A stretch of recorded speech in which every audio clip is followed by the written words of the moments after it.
Welcome to Toyota Time with Timmy the Toolman and Sean and Chris. Welcome back, Chris. He's been a special guest, of course. If you've been following along with the Marlin Crawler kit, we got some sick mods coming at you, and sick mods is what we're known for. And today we're going to do a TransGo kit. A TransGo kit is essentially removing your valve body and drilling some holes and replacing some springs to increase the performance of your transmission, especially if you add something like a supercharger, to increase the durability and the longevity and the life of your transmission. And it also is going to give you firmer shifts. For more information, definitely check out the website for TransGo, where they're going to go into more detail and more depth about the specifics about these types of kits and why they make them. With all that said, we're going to jump right in. We actually have the transmission out of the vehicle, so it's going to make filming this install a lot easier for you, the viewer at home, to follow along. You don't need to remove your transmission to do this job, but just know that you're going to be upside down because the transmission is going to be installed in your drivetrain and you're going to be on your back doing this type of thing. Once you remove the valve body though, you can get it on the bench and do your work. And then fitting everything back in is just going to be kind of upside down. So just keep that in mind. We're going to start to remove the trans pan and all the bolts that hold it into place, remove the valve body, and perform all the steps that the TransGo instructions inform us to do. So let's jump in. We had a sticky solenoid or one that wasn't working correctly, and this particular malfunction or hiccup was the whole reason that we opened up this can of worms and dropped the transmission and opened it up and decided to go with the TransGo kit. So Chris is going to show us how to test the solenoid and see if it's actuating correctly. So what you do is you put the positive onto the connector and then you tap the negative onto the body to actuate it. We can hear all the audible actuations. This one is barely sparking and no sound of actuating. All right, so first step is to remove the trans pan. There's a bunch of 10mm bolts that hold this thing together, and we also have to break the seal on the red FIPG. So we're using our Milwaukee impact wrench and just zipping all these bolts out.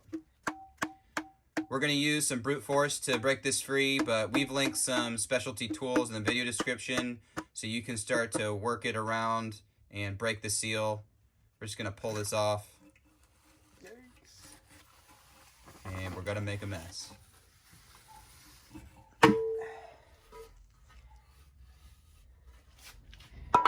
Now we get to work on the transmission filter.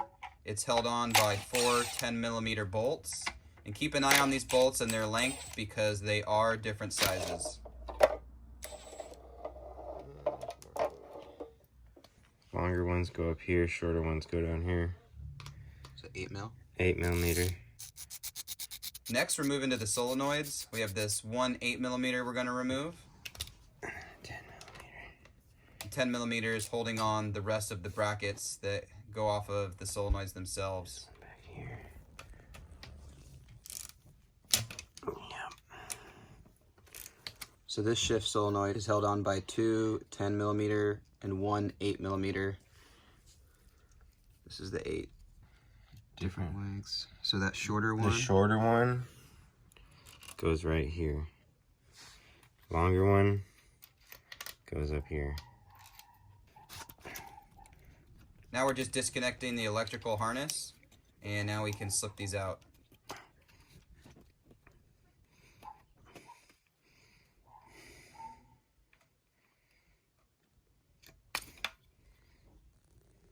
A little O-ring in there. Oh yeah, oh yeah, it's right there. Doesn't look like there's a part number on it. Just says Toyota. So you just kind of wiggle it out here. What are you guys doing? Yep. Working on stuff. Okay, we need you for 10 minutes. Okay. 2 hours later. What was that, a 10? 10 millimeter. Okay, let's see this length. Short. Even shorter, huh? Even short. So these are all surface elements. Yeah. This is the one we just took out. Yeah. Shorter of 10. This is really crazy. Just kind of wiggling it past that O-ring. There it is. There it is. So what we're gonna do is remove the valve body. We have to remove a bunch of bolts, and in order to keep ourselves organized, we have this cardboard template, and we poke some holes. That way we know roughly where they are and where they need to go back, so we don't lose track of all of them.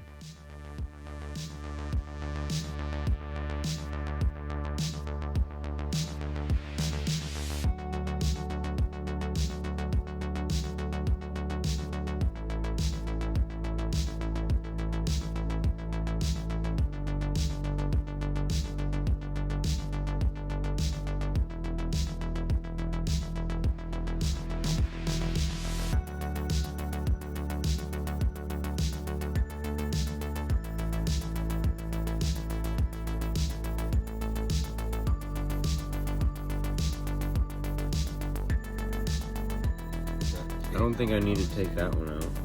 I just need to take that one out.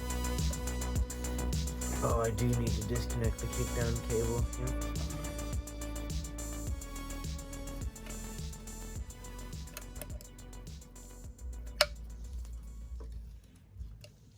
So in order to get the transmission kickdown cable off, you just get in there, pull that back just like the throttle body, and it springs back and you take the lead end out. All right, so we got the valve body out of the transmission. I kind of lightly cleaned it up with some paper towels just because what we're doing is a little tricky and you don't want this thing to slip out of your hands as you're doing this. This is the part that you got to be really careful about. So we're on step 5. Remove the valve body bolts. Carefully lift the separator plate and upper valve body off the lower valve body together so the small parts stay in place. Turn the upper valve body and plate over together. Remove separator plate from upper valve body and look closely for check ball and retainer locations in upper and lower valve body. So now we're going to separate the two halves of the valve body. So just like when we were taking the valve body out of the transmission, I made a template for the valve body bolts themselves. They're all 8 millimeter and could be various lengths, so that's why I'm trying to put them back in exactly the way they came out. I'm just going to loosen them all first.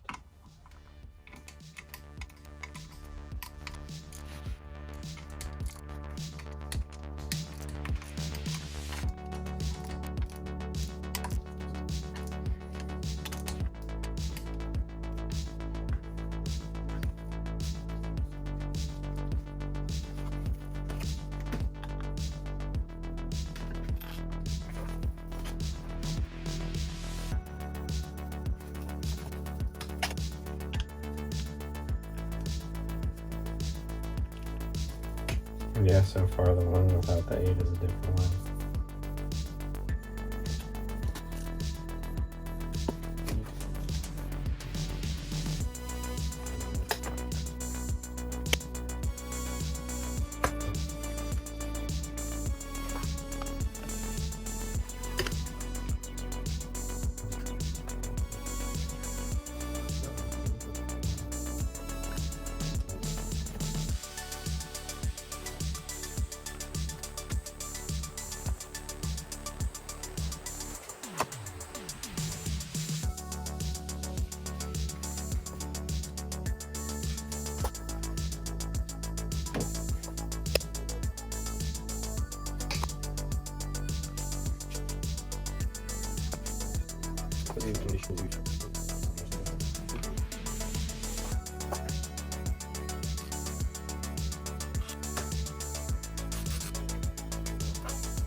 So we left the last two bolts in just to hold it together until we're ready to flip the valve body, and once we release those, we'll be able to flip it. So to ensure that these little check valve things don't fall out as we're flipping it, we're gonna flip it this direction instead of this direction.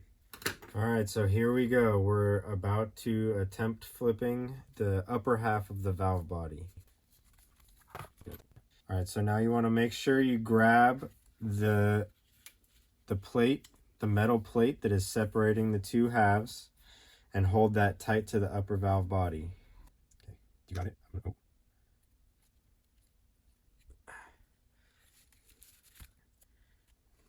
So something did fall out.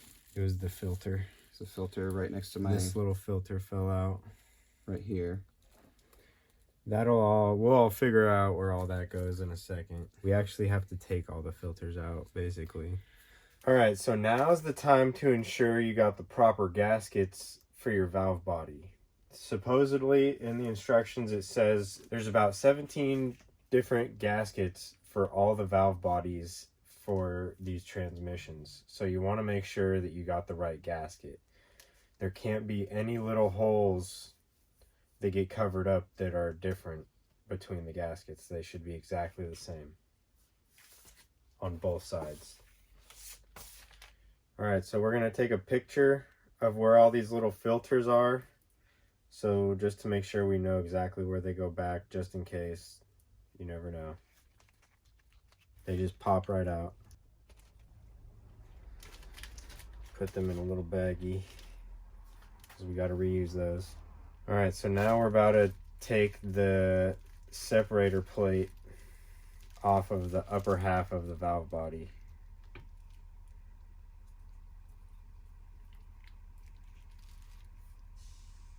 If you take a look at this side that we flipped of the valve body, you can see all these little check valve balls hanging out in their little respective area. So if you don't flip this over right, or you're not careful, those could fall out of the place that they're at, and then you have no idea where they go back because you didn't know to begin with, because they fell out before you had a chance to take a look. And because a lot of valve bodies are different, this can get pretty complex pretty quick. So you really want to take care when you're separating these two halves and make sure you're not dropping anything, and especially not losing these little balls and having them come out of their little area. First step on the upper valve body instructions is to get the lockup bushing valve and retainer out. So to do that, first you got to take a magnet and get this little bar out of the valve body. Put that aside. You have to sort of pry very gently in here and try to slide it forward.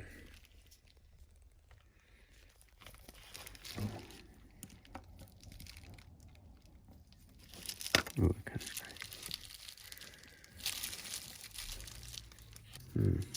There's a little slot right here.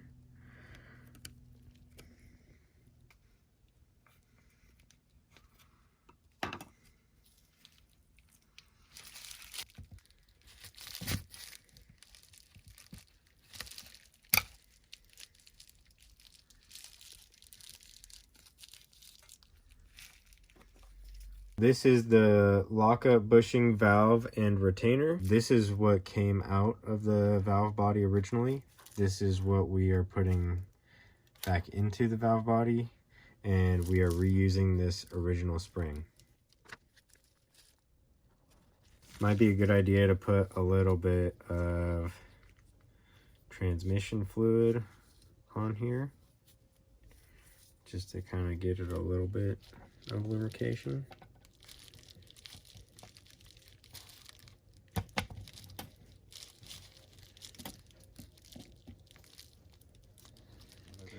Okay, so now we got the lockup bushing and valve in. We're just going to put the retainer in. You have to push the valve body past where the retainer hole is, so that the retainer will go all the way down into the valve body.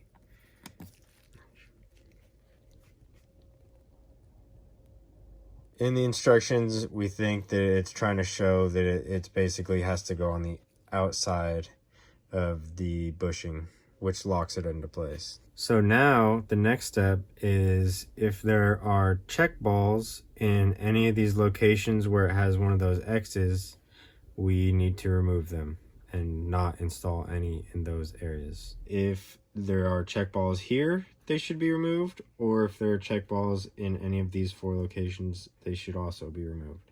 So we only have to remove these 3, and I'm gonna do that now.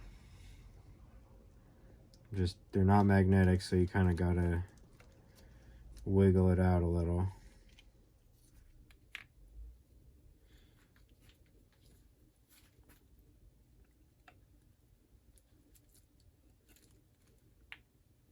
Okay, so now we're moving to the lower valve body.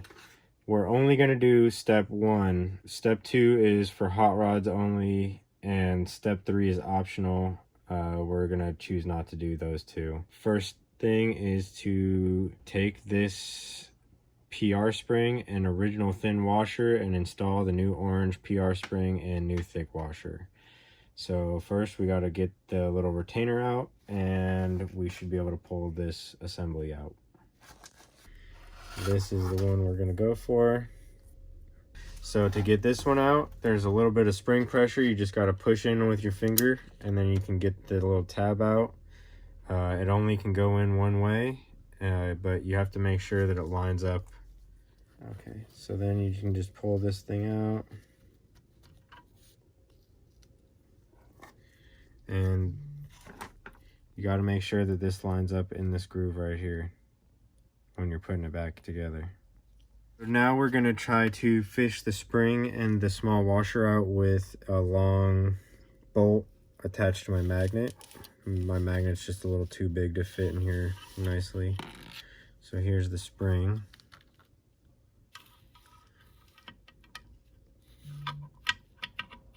And we're getting the whole thing. We don't, oh, there's the washer.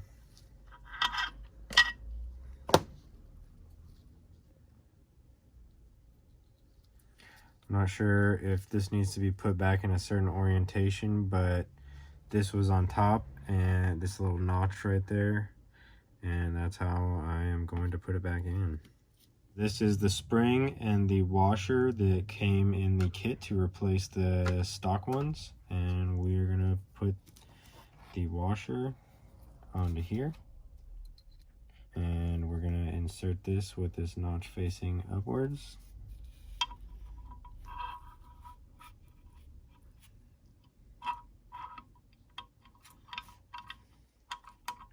Might have to wiggle it around a little bit. See if we can push it in with this bolt.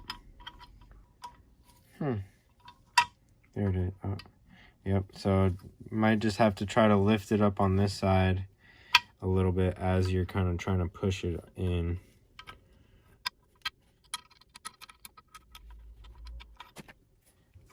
Try to push it in a little bit more. Alright. And then we're going to put this orange spring in. Again, you want to make sure that this slides into this top one, not this one right here. And then we're going to put this back how it was originally. So we're going to slide this up a little bit. Try to make sure you don't get any debris. So this goes like this. And there's quite a bit of spring pressure until this just pops down into place.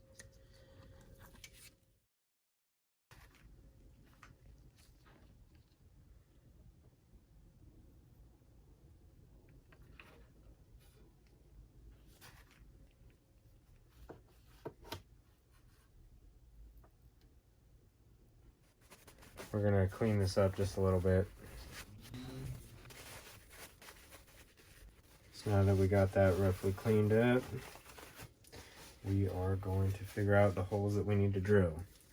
So we will be doing the truck version. You can do the hot rod, it's a bigger hole. I've heard a lot of people don't recommend doing the hot rod because it's sort of very hard shifts and it's more of like an actual race application. So we are gonna go with the truck setting instead. So look, there's 2 with 2. So these 2 holes we will be enlarging, and this hole we will also be enlarging. These are all the drill bits that came in the kit, so we have to figure out which drill bit to use for which hole. So I'm going to use some digital calipers just to make sure I'm getting the right drill bit for the right hole. This seems like it's the 0.062. This seems like it's the 0.55. So this is the first one that we're going to need. This is the next one that we're going to need. And then this is the last one that we're going to need. We're not going to use these bigger ones. These are for the hot rod version. First, we are going to drill the 3 to 4 shift hole with the 0.055 drill bit.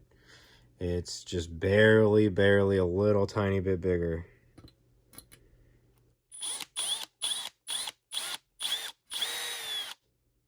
That's it.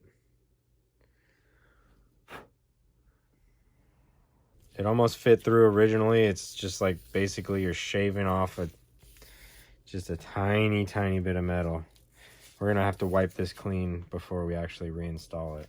Okay, so now we're gonna do the 1 to 2 shift with the 0.076 drill bit, which is this one right here.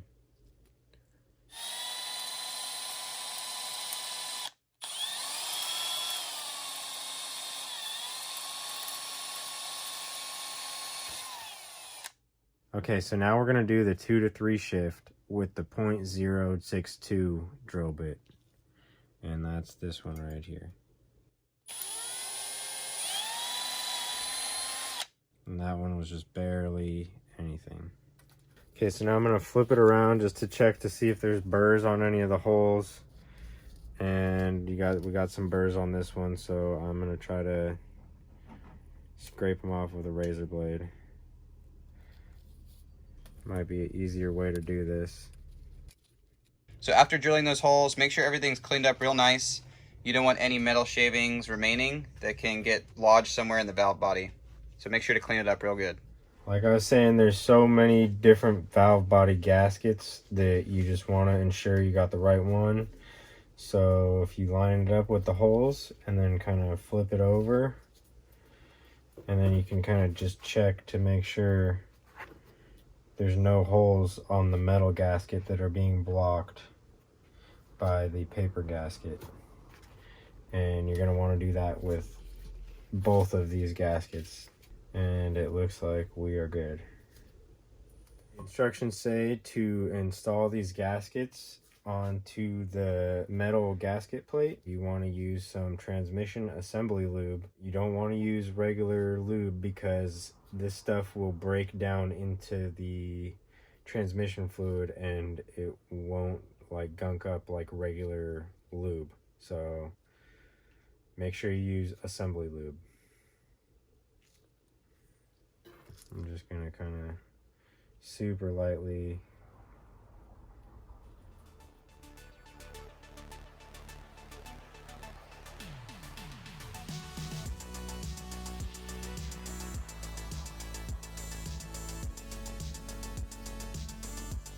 So the transmission assembly lube is just to give the gasket something to stick to on the metal plate here.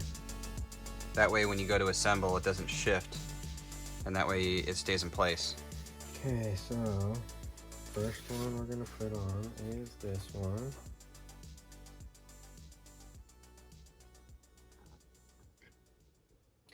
You want to try to align it pretty good on before you flip it. You do notice a little bit of the gasket not where the metal plate is. but that's okay because when you flip it over, all those holes will be still open. Nothing's really obstructed in the metal plate. The metal plate is kind of what dictates the passageways, right? Yeah. So even though there's the gasket, if it can't make it through the metal plate, the fluid's not going through that particular port. So even though this might be some extra space on the gasket here and there on one of the sides or on both sides, like here for example, that doesn't really matter. Okay, so I think we got the gasket lined up pretty darn good of where we want it to be. So now we're gonna put it back on the valve body. We're gonna assemble it exactly the way that we took it apart. I'm not really exactly sure how the instructions are saying to do it, but this is how we're gonna do it. We're gonna do the pinching technique method. Let me just make sure I get a good handle on it somewhere. And as long as you can hold it for a second in the air, I can reposition. Yeah. All right, so we're gonna flip it. Okay, I got it. You reposition. Okay.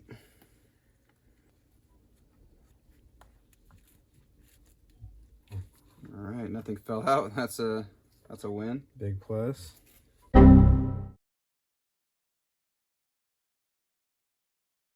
Now we got the upper valve body back onto the lower valve body.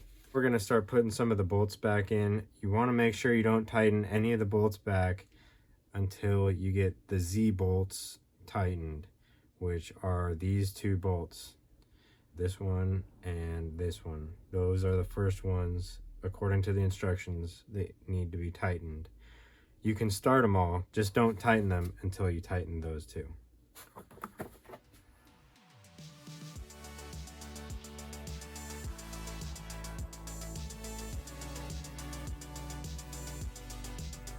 You want to be very careful threading these bolts back in.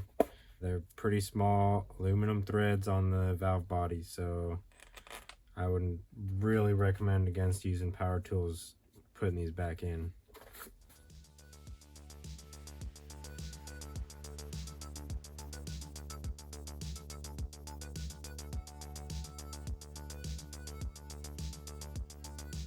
Okay, so I just snugged those ones up by hand first, and then I'm going to snug them all up by hand.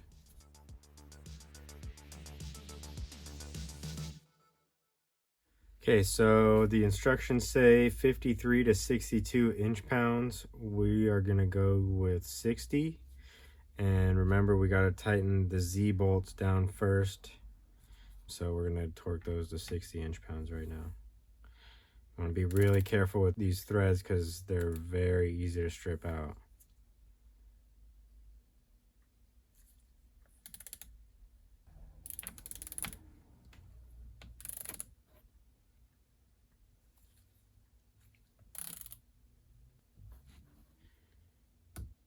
Okay, so that's 60 on that one. That's 60 on that one. Okay, so now we will start tightening all the rest of the bolts.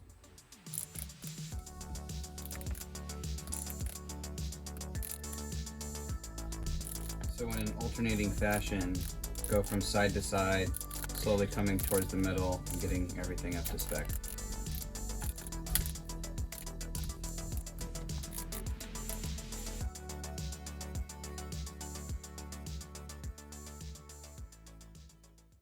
All right, so we got the valve body back together, and now we can put it back into the bottom of the transmission. Yep. Okay, so now we're going to deal with the accumulators, which are these three things right here. So they just pull right out. And so we will be removing all the springs on the outside and discarding those, and we will be replacing some of the springs on the inside. Okay, be aware when you are removing these accumulators, if your transmission is still in your vehicle, which I imagine it would be, there's probably going to be some transmission fluid still lodged in there, so some might be falling out when you open those up. So to get these springs out, there's a little tiny like spring clip thing inside there that we have to try to pry out. Look, it's shown to just like cut it, dude. Just cut the spring. Yeah, look. Shown just to cut the spring, huh? Yeah. You think you can pull it out without cutting the spring? I would rather do that.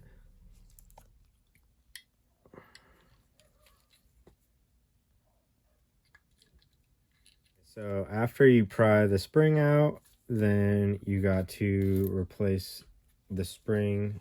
This is the second accumulator, so you use the white spring with the medium size spacer, and you just drop that all together.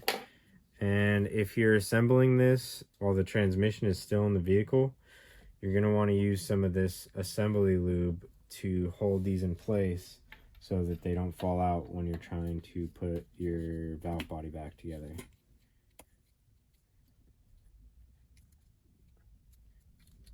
Okay, and now we're going to pull out the third accumulator. We're going to put these springs aside. This is how you get the spring off of the big end of the piston side. Just kind of Just mangle it. just mangle the hell out of it.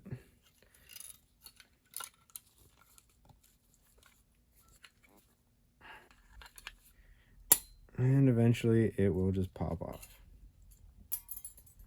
Just try to keep grabbing it lower and lower, and so you can get more leverage to kind of pry it off. And we're just going to clean it up a little bit. And now we're going to use the orange spring with the short spacer. So we're going to discard these two springs and replace it with this orange spring and this small spacer. And this should just go right back in.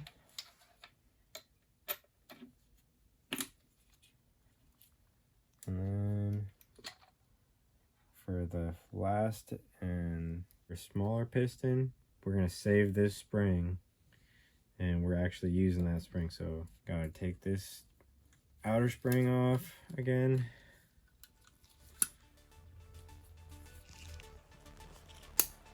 And there we go. And I'm just going to clean it up a little bit.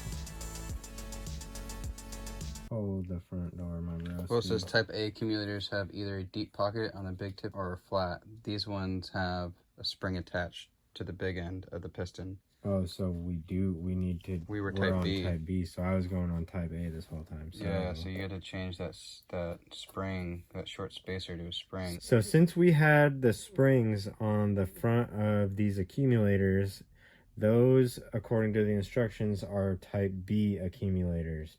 So you want to make sure you identify which accumulators you have, because there's a different pack inside the kit with different springs for the sets of accumulators. This is the second accumulator, and this is the spring that was in it, and this is the plain spring, and this is the long spacer that goes in this accumulator. So then we just can put it right back. There we go. So these are the springs that came in this accumulator from the factory. And so this, you discard the pink one and you put this red one from the TransGo kit into there, and that all goes back together with that. Should slip right in. Okay, and then for the fourth accumulator, you save this spring and you just add this secondary blue spring inside, and that's it. Now we are going to get the valve body back onto the transmission, and you're gonna want to just try to line it up a little bit. get that top bolt started. Wiggle it. Okay, you gotta make sure you slip that pin into the groove on this little thing right here. And then try to get some bolts started.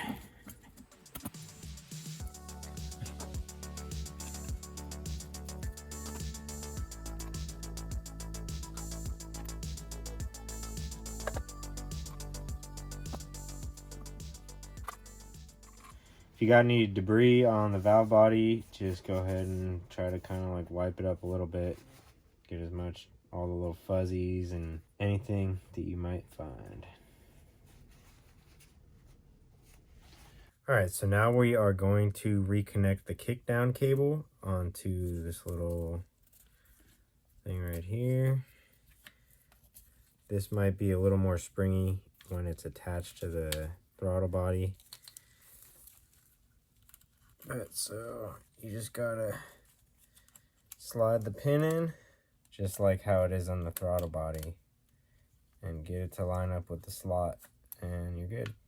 First we're gonna put this solenoid back in, get a little trans fluid for the O-ring, and this one is gonna go like this.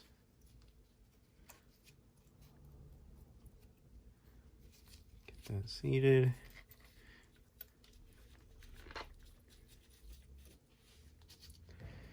And then I'll just get that one hand snugged up.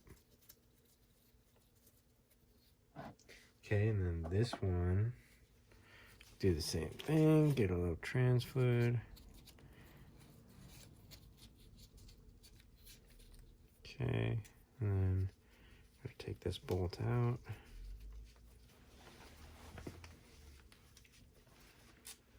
And then this one should just slide right in. Okay.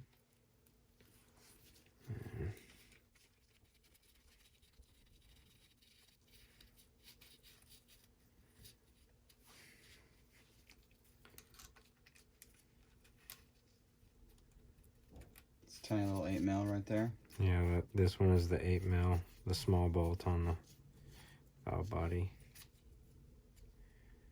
Okay, and before we tighten that one up, we're just going to get this one in there too. Is it tight? It's not tight, but it's not like loose. Kind of doesn't feel all that happy.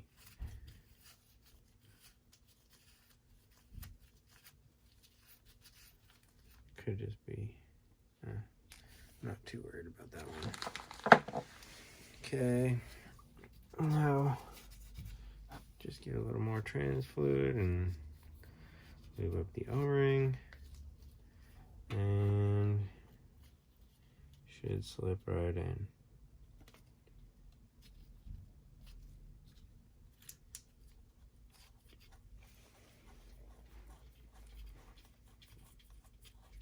Okay, now these are, we're gonna do to the same 85 inch-pounds as the rest of the valve body, except for this 8mm we are gonna do as the 60, like the top, because it's a smaller bolt, so we don't want to put too much strain on it.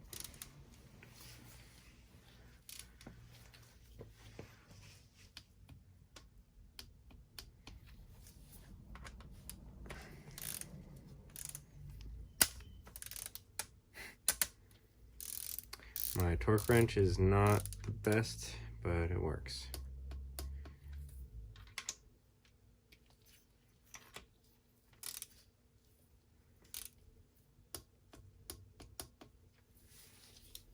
Okay, where did I put that 8mm? Just had it.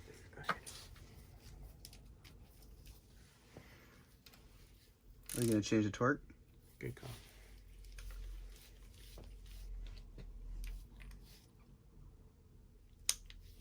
Okay, we changed it to 60 inch-pounds, and we're gonna go for the small one.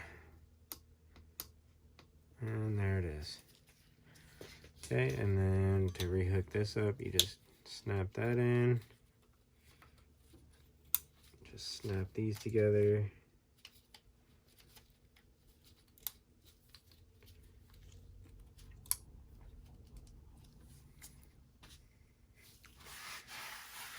And that's it. Okay, so now we're gonna put the transmission filter back on.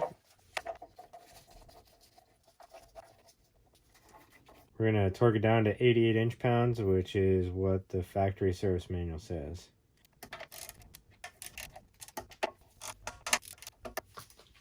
It's all back together. All right, we got this transmission back together. The last thing we need to do is put the transpan back on. We're gonna torque these bolts to 65 inch-pounds. And before doing so, we're gonna put a nice bead of FIPG on the sealing surface. All right, we got everything buttoned up. We're done with this job, and it wasn't too bad. It's just probably a pain if you have to work on this upside down on your back to start to remove things, and the transmission's dripping in your face. So it was kind of nice that we had the transmission out and easily accessible to get to the valve body and take everything apart and put it back in. Like you saw, we showed you how to test solenoids and replace those, and we also show you the necessary steps to install this TransGo kit. Since this has been installed, it's been a little while and Chris has had a chance to drive his truck. We're going to hear a little bit from him about what he notices about the shift differences and the whole reason you're doing this modification. Alright, so it feels a lot firmer when it shifts. The way I can describe it is it basically feels like when you adjust your kickdown cable a little too tight, and it gets like really firm shifts. That's sort of what it feels like. When you're shifting out of neutral or shifting into reverse, you really feel it like engage in the gear. I think I fixed the issue with the solenoid because it doesn't really die down coming out of a stop sign anymore. Yeah, I'm pretty happy with how it turned out. So would you compare it to, like, you know when you're in like 4 low and you go to switch gears and it kind of like jerks you? That's exactly how That's it exactly feels. how it Yeah. feels. Okay. So if you want some extra performance, longevity, and durability in your transmission, this kit might be for you. It's made in the USA, so that's kind of cool. Not much is made in the USA anymore, sadly. So lastly, we want to emphasize that we use the truck portion of the instructions, not the hot rod mod, where you actually use bigger drill bits to the places that we showed you where to drill, and a couple other things. The instructions detail that in case that's the route you want to go. But overall, the process is almost exactly the same. So we hope you learned something today about the inner workings of your transmission. It's kind of cool to see the channels inside the valve body and kind of dig deeper into something you don't usually take apart. And it was also nice to learn that Chris fixed his shifting issue with the solenoids. So if you're having shifting issues with your truck and you're opening up your transmission, this might be something to consider while you're replacing those solenoids. So thanks for watching. Thanks for subscribing. If you have any questions or comments, definitely do that below. We'll see you next time for some more sick mods.